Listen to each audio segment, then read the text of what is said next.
ఇదే అంశానికి సంబంధించి పూర్తి అప్డేట్ మా ప్రతినిధి నాయుడు చెప్తారు. నాయుడు,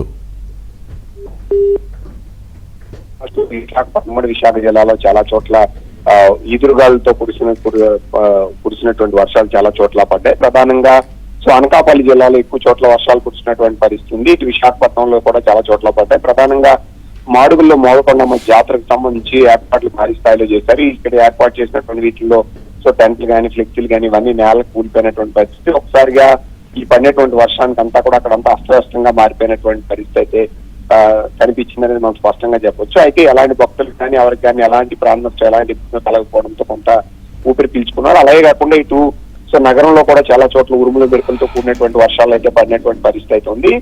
ఈ రోజు మొత్తం రాష్ట్ర వ్యాప్తంగా మనం చూసుకుంటే చాలా చోట్ల ఉరుములు మెరుపులతో కూడినటువంటి వర్షాలు అయితే కురిసినటువంటి పరిస్థితి ఉంది. ఎన్టీఆర్ జిల్లా కానీ, చిత్తూరు, ఏలూరు, అలాగే అనంతపూర్ లో కొన్ని చోట్ల ఆల్రెడీ వర్షం పడినటువంటి పరిస్థితి ఉంది. ఇటు మనం చూసుకుంటే ఏదైతే మన్యం జిల్లాలో చాలా చోట్ల ఉరుములు మెరుపులతో కూడినటువంటి వర్షాలు పడ్డాయి. అలాగే మనం అటువైపు కూడా మనం చూసుకుంటే ఈ రాయలసీమ జిల్లాలో కూడా చాలా చోట్ల పడ్డాయి, శ్రీకాకుళంలో పడ్డాయి. అంటే ఈ 2 రోజుల పాటు ఈ రోజు రేపు కూడా ఆంధ్రప్రదేశ్, తెలంగాణ చాలా చోట్ల ఉరుములు మెరుపులతో కూడినటువంటి వర్షాలు పడేటువంటి అవకాశం ఉంది. అలాగే టెంపరేచర్స్ ఏవైతే గణనీయంగా పెరిగాయో ఆల్మోస్ట్ హైయెస్ట్ 42 వరకు, అంటే 45, 46, 47 గణనీయంగా తగ్గడానికి ఆస్కారం ఉంటుంది. దీన్ని ప్రీ మాన్సూన్ యాక్టివిటీ అంటారు. ఎప్పుడైనా మాన్సూన్ ఎంటర్ అవడానికి ఉన్నటువంటి అట్మాస్ఫియర్ ఏదైతే ఉందో ఆ అట్మాస్ఫియర్ ఇప్పుడు కొనసాగుతుంది అనేది మనం స్పష్టంగా చెప్పొచ్చు. అయితే ఇప్పుడు పడుతున్నటువంటి వర్షాలకు ప్రధాన కారణం ఏదైతే ఉత్తరప్రదేశ్ అలాగే జార్ఖండ్ పశ్చిమ ప్రాంతంలో ఒక అపర్ ఎయిర్ సర్క్యులేషన్ ఉంది. దాని నుంచి తెలంగాణ అలాగే ఆంధ్రప్రదేశ్ ను ఆనుకుని రాయలసీమ మీదుగా